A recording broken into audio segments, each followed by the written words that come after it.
Alates tänasest käivad taas Kadriorus trammid, see tööd kestavad veel edasi, kuid meie esimesel võimalusel kindlasti nii siin kui teistel objektidel taastame normaalse liikluse ja ka siin kohal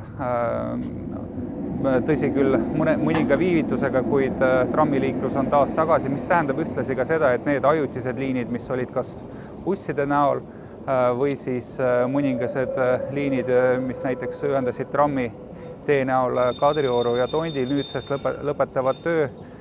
Samas siin Kadriorus tööd veel jätkuvad kuni oktoobrikuuni, kuid ma usun, et esimesel võimalusel taastub siin nii autoliiklus kui ka tegelikult jalakäijate ja muude transpordivahendite liiklus.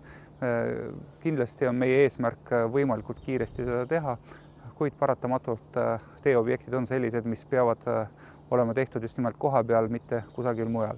Kui rääkida sellest, mis saab Poska tänavast edasi, siis sellest saab täielikult uuendatud tänav. Uuendatud saab nii sõidutee osa kui ka kergliiklustee osa. Uuendatud saab haljastus, uuendatud saab valgustus ning mitte vähetähtis ei ole ka see kõik, mis asub maa all, ehk siis kommunikatsioonide pool saab samuti täielikult uus. Et ma usun kokkuvõtteks see objekt, mis maksab suurusjärgus 4 miljonit eurot, saab tõesti olema selline, kus on meeldiv nii olla, aega veeta, jalutada, kui ka vajadusel rahuldada oma igapäevaseid transpordimuresid.